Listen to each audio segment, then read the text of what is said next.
بسم الله الرحمن الرحيم نحمده ونصلي ونسلم على رسوله الكريم أما بعد فأعوذ بالله من الشيطان الرجيم بسم الله الرحمن الرحيم سيقول السفهاء من الناس ما ولاهم عن قبلتهم التي كانوا عليها قل لله المشرق والمغرب يهدي من يشاء إلى صراط مستقيم۔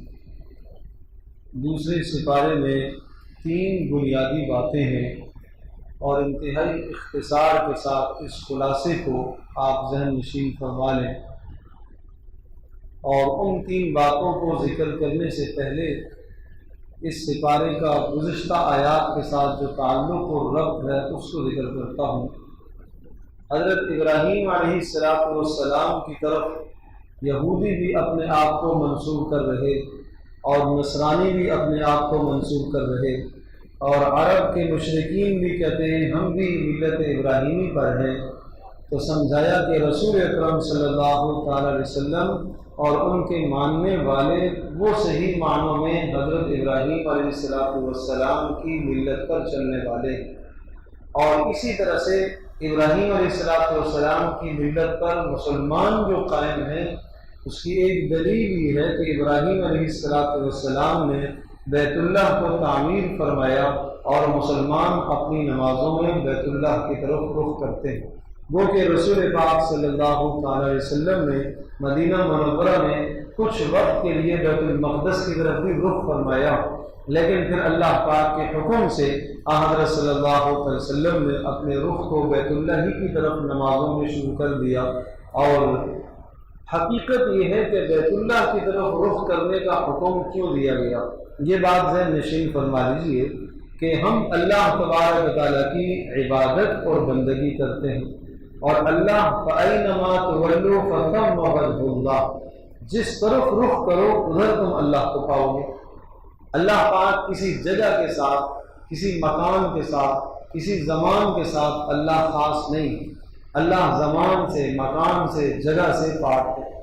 اللہ تبارک و تعالیٰ نے امت کے اندر وحدانیت کو پیدا کرنے کے لیے، اتحاد کو پیدا کرنے کے لیے اپنی تجلیات کو بیت اللہ پر ڈالا، اور ان تجلیات کی طرف ہمیں رخ کرنے کا حکم دیا۔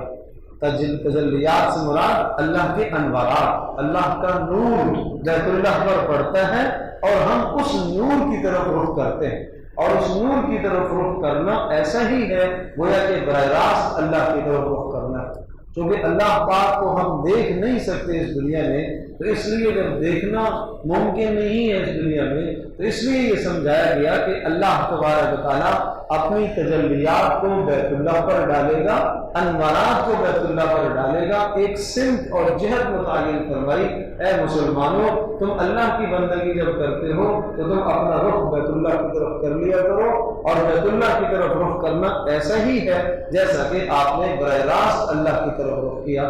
اور یہ بات بھی ذہن نشین فرما لیجیے کہ بیت اللہ کی طرف جب ہم رخ کرتے ہیں تو اس کا یہ معنی نہیں ہے کہ بیت اللہ کے جو پتھر ہیں ان پتھروں کی پوجا کی جا رہی ہے، حقیقت میں اللہ پاک کی تجلیات کی طرف رخ کیا جاتا ہے۔ یہی وجہ ہے کہ اگر بیت اللہ کی تعمیر وہاں سے ہٹا دی جائے، عبداللہ بن زبیر رضی اللہ عنہ کے زمانے میں بیت اللہ کو منہدم کر کے بالکل ان دیواروں کو ہٹا دیا گیا تھا، اور دوبارہ سے نئے سرے کی تعمیر ہوئی، تو جب ان دیواروں کو ہٹا دیا تب بھی مسلمان اسی جہت کی طرف رخ کرتے تھے۔ اصل اللہ پاک کی تجلیات ہیں۔ اور پھر یہ بات بھی ذہن نشین فرما لیجیے کہ بیت اللہ کی سیدھ میں آسمانوں پر بیت المعمور ہے جس کا فرشتے طواف کرتے ہیں، اور وہاں سے اللہ کی تجلیات کا نزول ہوتا ہے، بیت اللہ پر پڑتا ہے، اور مسلمانوں کو حکم ہے کہ تم تاکہ سارے کے سارے ایک طرف رخ کر کے نماز پڑھو، اس لیے بیت اللہ کی طرف جہت متعین کر دی۔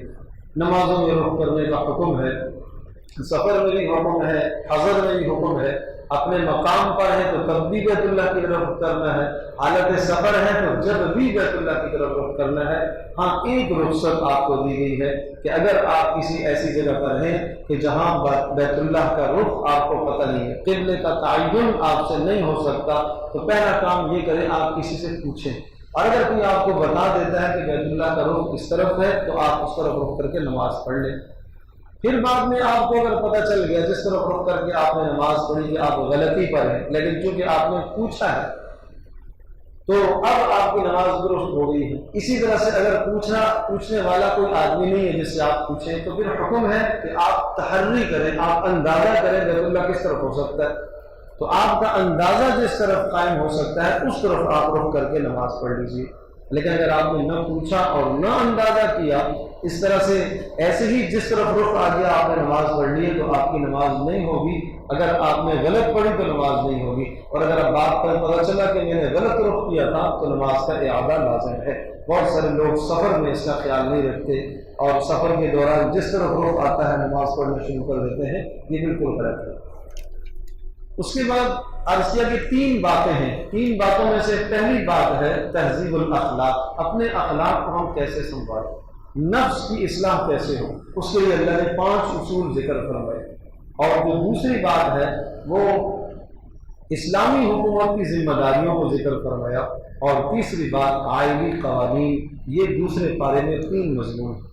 اب ان تینوں مضامین میں سے پہلا جو مضمون ہے اس کی ہم قدر تفصیل عرض کرتے ہیں، تہذیب الاخلاق، اپنے اخلاق کو کیسے سنبھالیں، نفس کی اصلاح کیسے ہو۔ تو اس کے لیے 5 اصول ذکر فرمائے۔ نمبر 1 اللہ کا ذکر، ہر وقت میرے اور آپ کے دل میں اللہ کی یاد رچی بسی، اس وقت تک نفس کی اصلاح نہیں ہو سکتی، باطن کی اصلاح نہیں ہو سکتی جب تک ہمارے دلوں کے اندر اللہ کی محبت ہر وقت موجود نہ ہو، اور اللہ کا ڈر ہر وقت موجود ہو، اور اللہ کی ذات عالی کا استحضار ہر وقت ہو۔ ہم کسی بھی کام میں لگے ہوئے ہوں، ہمارا دھیان اور دل اللہ کی طرف لگا ہو۔ فرمایا فاذکرونی اذکرکم، تم مجھے یاد کرو گے تو میں تمہیں یاد کروں گا۔ اللہ فرما رہے تم مجھے یاد کرو گے تو میں تمہیں یاد کروں گا۔ اور ایک حدیث میں اس کی وضاحت یوں فرمائی کہ اگر تم مجھے مجمع میں یاد کرو گے میں بھی تمہیں اس سے بہتر مجمع ملائکہ میں یاد کروں گا، اور اگر تم مجھے تنہائی میں یاد کرو گے تو میں بھی تمہیں تنہائی میں یاد کروں گا۔ ایک بزرگ کے متعلق آتا ہے، وہ جب اللہ کو یاد کرتے تھے، کسی مجلس میں بھی بات کرتے تھے تو وہ قسم کھا کے کہتے تھے کہ اس وقت میرا اللہ مجھے یاد کر رہا۔ تو لوگ ان سے پوچھتے آپ کو کیسے پتا؟ تو کہا اس وقت جو میں اللہ کا ذکر کر رہا ہوں اور اللہ کا وعدہ ہے کہ تم مجھے یاد کرو تو میں تمہیں یاد کروں گا، اللہ وعدے کی خلاف ورزی نہیں کرتا۔ ایسا ایمان اور یقین تھا لوگوں کا۔ دوسری چیز ہے واشکروا لی ولا تکفرون، میری نعمتوں کا شکر ادا کرو۔ ہر انسان 2 چیزوں کا ہر وقت محتاج ہے، اور 2 بڑی اس کے لیے بنیادیں ہیں اصلاح نفس کی۔ کیا؟ اللہ کی نعمتوں کا شکر ادا کرنا اور ہر سوال اللہ سے کرنا۔ دیکھو روزانہ یا تو کوئی چیز ہمیں اپنے مزاج کے موافق مل رہی ہے، یہ نعمت ہے، تو کیا لازم ہے؟ شکر لازم ہے۔ کھانا موافق کا مل گیا، پینا موافق کا مل گیا، آرام موافق کا ہو گیا، کاروبار مناسبت کا موافق کا مل گیا، تو کیا ہے؟ یہ اللہ کی نعمت ہے، اس پر شکر لازم۔ اور اسی طرح سے اگر ناموافق چیز پیش آتی ہے، ناموافق، آدمی باہر نکلا اور وہ نہیں چاہ رہا تھا کہ اس کا کوئی حادثہ پیش آ گیا، کسی ایسے آدمی سے الجھاوا ہو گیا، نہیں چاہ رہا تھا الجھاوا ہو پھر بھی ہو گیا، نامناسب چیز پیش آئی، تو اس پر کیا کرنا ہے؟ صبر۔ تو صبر، شکر اور ذکر، یہ 3 ہو گئے، صبر بھی کرنا ہے۔ اور اسی طرح سے چوتھی چیز اللہ تبارک و تعالیٰ کی مدد جب آتی ہے جب انسان نماز کی پابندی کرتا ہے، اس لیے فرمایا وَاسْتَعِينُوا بِالصَّبْرِ وَالصَّلَاةِ، اللہ کی مدد چاہتے ہو تو صبر سے آئیے، اللہ کی مدد چاہتے ہو نماز سے آئیے۔ صبر سے مراد یہاں پر صرف صبر یہ نہیں ہے، 3 قسمیں ہوتی ہیں صبر کی۔ نمبر 1 دین پر استقامت اختیار کرنا، یہ بھی صبر ہے۔ اور نمبر 2 مسائل اور پریشانیوں کے وقت اللہ کی تقدیر اور اللہ کے فیصلے پر راضی رہنا، یہ بھی صبر ہے۔ اور نمبر 3 اپنے آپ کو گناہوں سے بچانا، یہ بھی صبر ہے۔ جہاں پر بھی قرآن میں صبر کی بات آئی ہے یہ تینوں کے تینوں مضامین وہاں ہیں۔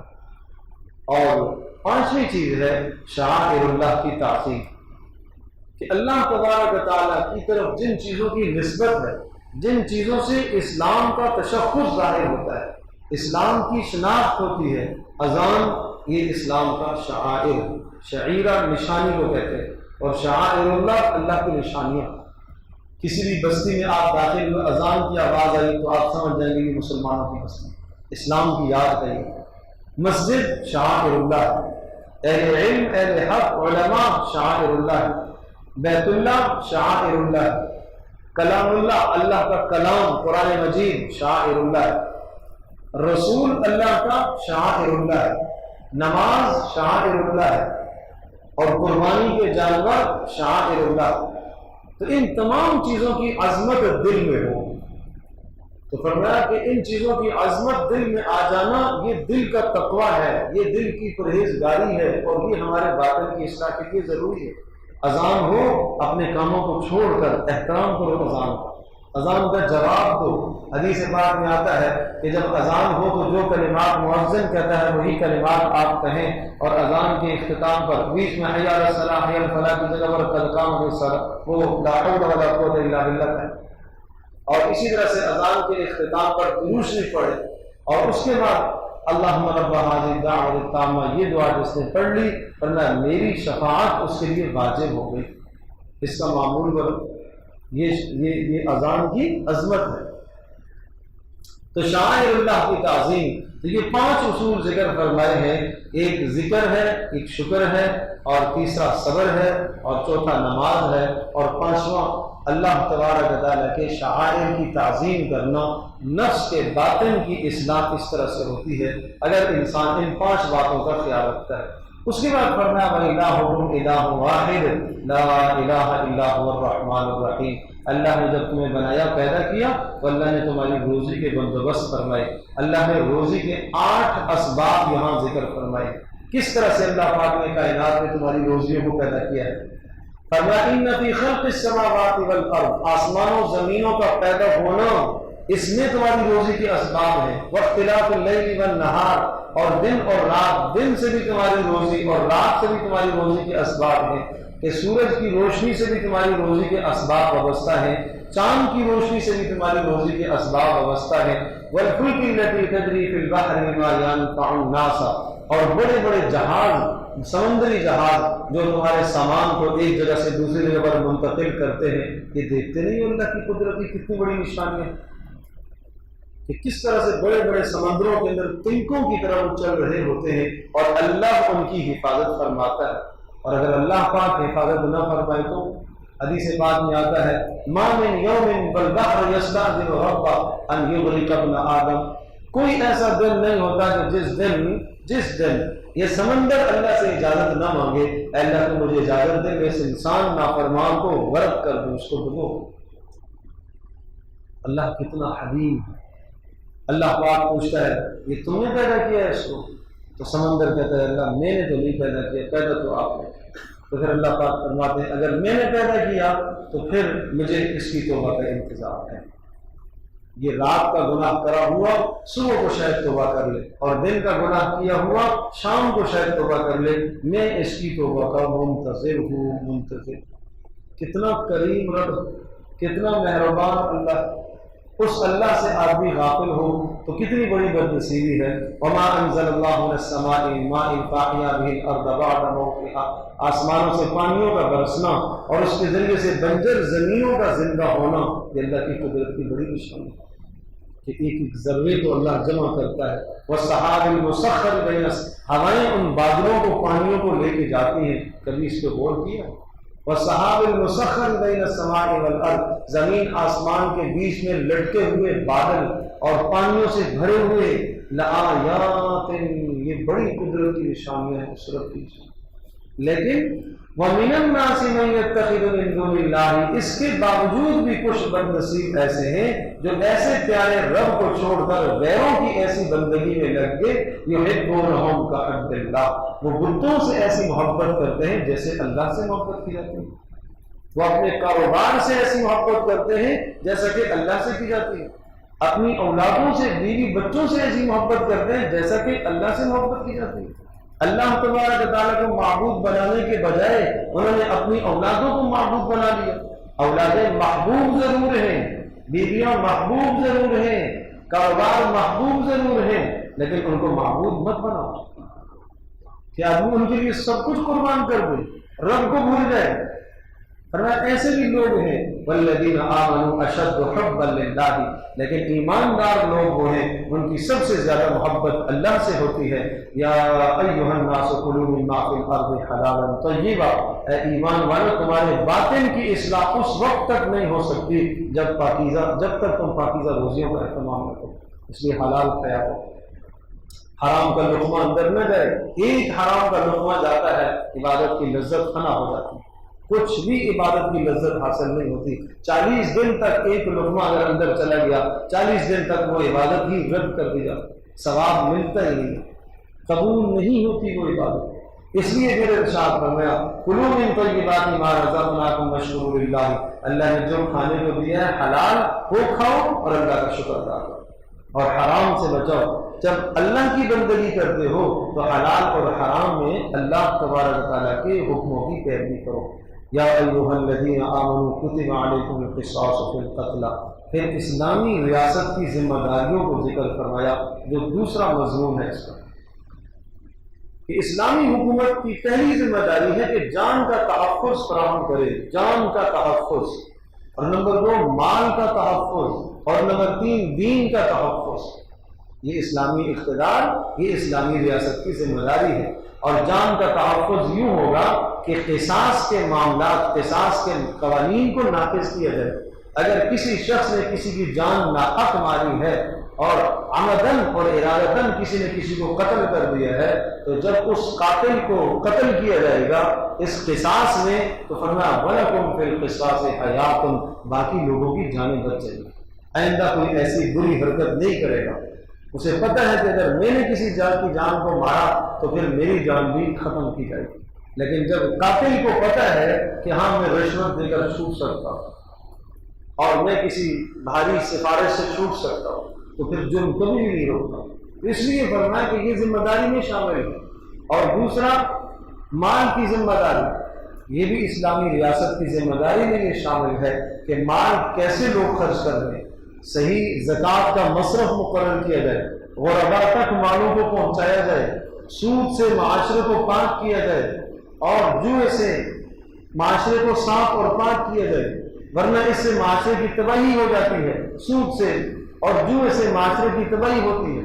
اس طرح سے مال کو نہ بہاؤ، جہاں مال خرچ کرنے کی ضرورت ہے وہاں حد سے زیادہ خرچ کرنا یہ اسراف ہے، اور جہاں خرچ کرنے کی ضرورت ہی نہیں ہے وہاں خرچ کرنا تبذیر ہے۔ دونوں کے دونوں حرام ہیں، دونوں سے روکا ہے۔ اور تیسری چیز ہے دین کا تحفظ، اور دین کے تحفظ کے لیے پھر احکام لیے۔ دیکھو مال کا تحفظ، جان کا تحفظ جب ہوگا جب تمہارے دلوں میں اللہ کا ڈر ہوگا۔ آدمی کسی کی جان پر حملہ نہیں کرتا، کیوں؟ اللہ کا ڈر دل میں موجود ہے۔ کسی کے مال پر ہاتھ نہیں ڈالے گا، کب؟ جب دل میں اللہ کا ڈر موجود ہو۔ تو اللہ کا ڈر پیدا کرنے کے لیے روزہ عطا فرمایا، کتب علیکم الصیام، روزے کے مسائل۔ اور روزے کے مسائل میں یہ بھی بتایا کہ اگر تم سفر کی وجہ سے، بیماری کی وجہ سے نہ رکھ سکو تو بعد میں ان کی قضا کر لینا، لیکن چھوڑنا پھر بھی نہیں۔ بلا عذر روزہ توڑنا، ساری زندگی روزہ رکھتا رہے، اس کا ثواب نہیں پا سکتا۔ اور وہ لوگ جو روزہ رکھنے کی استطاعت نہیں رکھتے بڑھاپے کی وجہ سے، انہیں بتایا کہ وہ روزے کا فدیہ ادا کرے۔ تو روزے کا فدیہ صرف ان لوگوں کے لیے ہے جو بڑھاپے کی وجہ سے نہ روزہ ادا کر سکتے ہو، جوانوں کے لیے نہیں ہے۔ اور اسی طرح سے روزے کے ساتھ ساتھ پھر اعتکاف کے مسائل سکھائے، دعا کے مسائل بتائے کہ اللہ سے جو تمہارا تعلق قائم ہوگا وہ دعا کے ذریعے سے ہوگا۔ وَإِذَا سَأَلَكَ عِبَادِي عَنِّي فَإِنِّي قَرِيبٌ۔ اور عجیب بات یہ ہے، شروع میں بھی روزے کے مسائل، بعد میں بھی روزے کے مسائل، بیچ میں دعا کے مسائل ذکر کرنا۔ یہ اشارہ اس بات کی طرف ہے کہ روزے کا اور دعا کا بڑا گہرا تعلق ہے۔ افطار اور سحر میں اپنے آپ کو دعاؤں میں مشغول کیا کرو، اور اللہ تمہاری دعا کو قبول کرتا ہے جب تمہاری دعا میں 2 شرطیں پائی جائیں۔ نمبر 1 فَلْيَسْتَجِيبُوا لِي وَلْيُؤْمِنُوا بِي، فرمایا تم مجھے ہی پکارو، میرے سوا کسی سے امید نہ لگاؤ۔ نمبر 2 وَلْيُؤْمِنُوا بِي، مجھ سے اعتماد بھی رکھو، امید بھی رکھو کہ میں تمہاری دعا کو قبول کروں، مجھ سے بدگمان نہ ہوا۔ اور احادیث میں تیسری شرط بھی بتائی گئی ہے کہ رزق حلال، جتنا رزق حلال کا اہتمام کریں گے اتنا ہی اللہ پاک ہماری دعاؤں کو قبول فرمائے گا۔ اور اسی کے ضمن میں پھر حج کے مسائل بھی ذکر فرمائے، کیونکہ باطن کی اصلاح کے لیے روزہ ہے، اعتکاف ہے، حج کے مسائل اور احکام ذکر کرنے کے بعد پھر ایک اسلامی ریاست کی ایک اور ذمہ داری ذکر فرمائی، کتب علیکم القتال وهو کرہ لکم وعسى ان تکرہوا شیئا وهو خیر لکم۔ وہ کیا؟ غور سے سنیں بات۔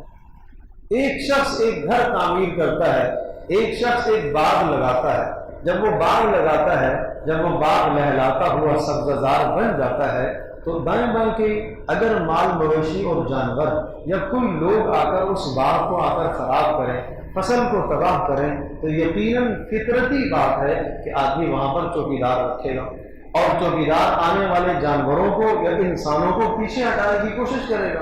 اور جب کوئی جانور یا انسان پیچھے نہیں ہٹتا پھر بھی وہ اس باغ کو تباہ کرے گا تو لازمی اس نے ڈنڈا بھی اٹھانا ہے اور ممکن ہے اس نے کوئی اور اقدام بھی کرنا ہے۔ بالکل اسی طرح سے اس پوری دھرتی کو اللہ تبارک و تعالیٰ نے پاک کیا کفر سے، شرک سے۔ اللہ نے کس لیے نبیوں کو بھیجا ہے؟ تاکہ اللہ کی اس دھرتی کو کفر سے، شرک سے، نفاق سے پاک کیا جائے۔ جب یہ دھرتی پاک ہو جاتی ہے اور پھر اللہ کے بندے اللہ کی بندگی کر رہے ہوتے ہیں، اب کوئی آدمی اگر اس کارخانہ ہستی میں فساد پھیلانے کے لیے آتا ہے تو پھر حکومت وقت کی ذمہ داری بتائی کہ اس فساد کو ختم کرنے کے لیے، اس تباہی کو ختم کرنے کے لیے آپ کو ہتھیار بھی اٹھانا ہوگا۔ لہذا تمہاری طرف اگر کافر تمہارے دین کو مٹانے کے لیے کوشش کرتے ہیں اور تمہارے مسلمانوں کو ختم کرنے کے لیے کوشش کرتے ہیں تو پھر اللہ تبارک تعالیٰ کا فریضہ، قتال کا فریضہ تمہارے اوپر متوجہ ہوتا ہے۔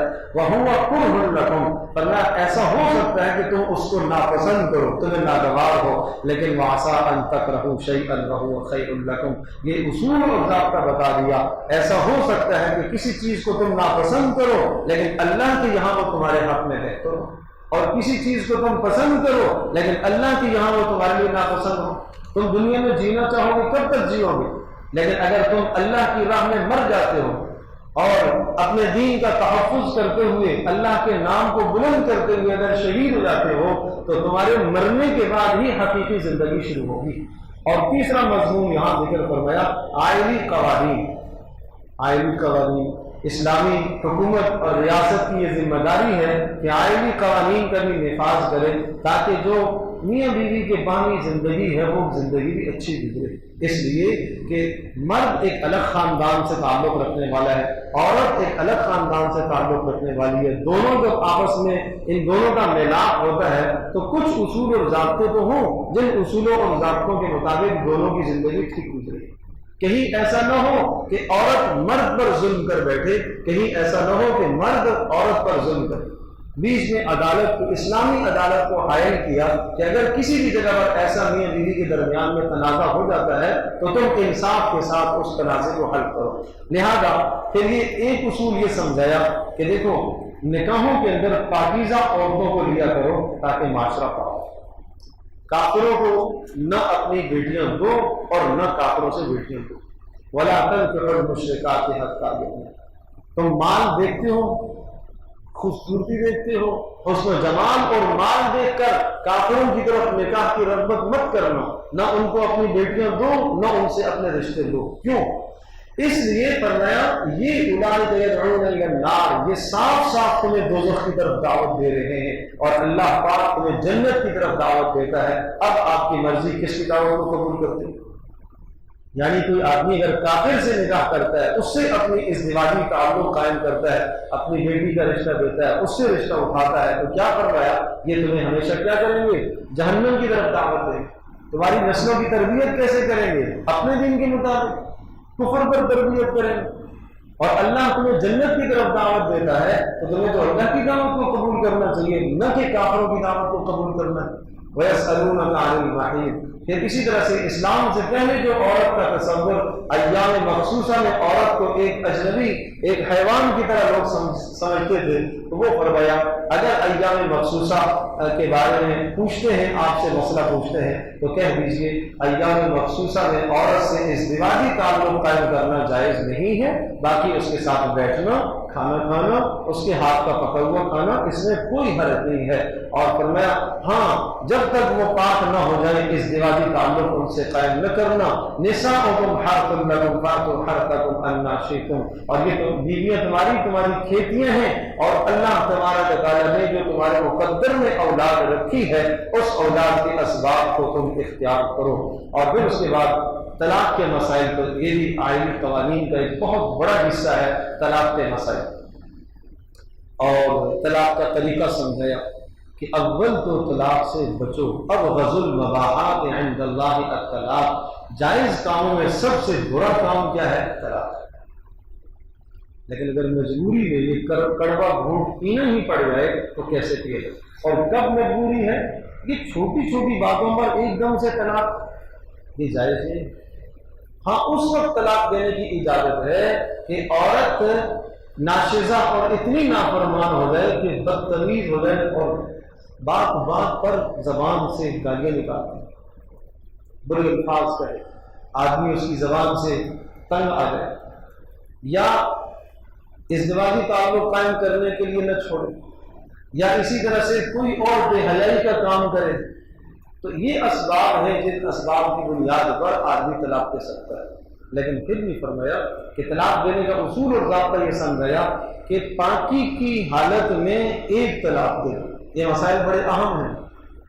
پاکی کی حالت میں، ایام مخصوصہ میں نہیں، پاکی کی حالت، اور ایسی پاکی کے جس پاکی میں آدمی بیوی سے ازدواجی تعلق قائم نہ کیا ہو، اس حالت میں ایک طلاق دے، بس ایک طلاق دے دو، 3 ماہواریاں انتظار کرو۔ اگر 3 ماہواریوں میں آپ کو خیال آتا ہے رجوع کا، آپ رجوع کر لو، اور اگر اس کو شرمندگی ہوتی ہے، معافی مانگ لیتی ہے، تو آپ یوں کہہ دو میں نے آپ سے رجوع کر لیا، رجوع ہو جائے گا، کوئی مشقت کی ضرورت نہیں۔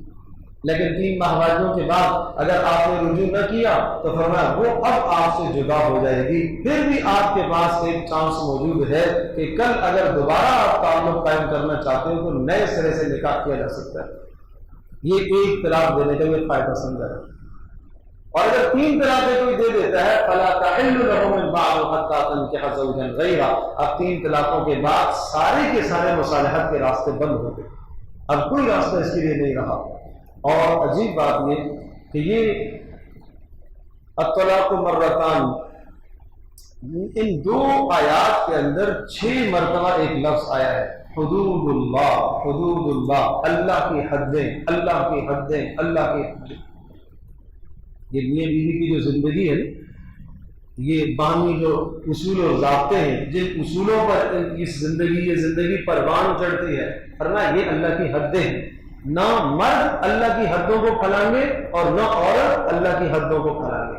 اور فرمایا جس نے اللہ پاک کی حدوں کو پھلانگا اور آگے بڑھا تو اس نے اپنی جان پر ظلم کیا اور وہ ظالموں میں شمار ہوگا۔ وَتِلْكَ حُدُودُ اللَّهِ، یہ اللہ کی حدیں ہیں، اللہ کی حدیں، بچتے رہنا ان سے۔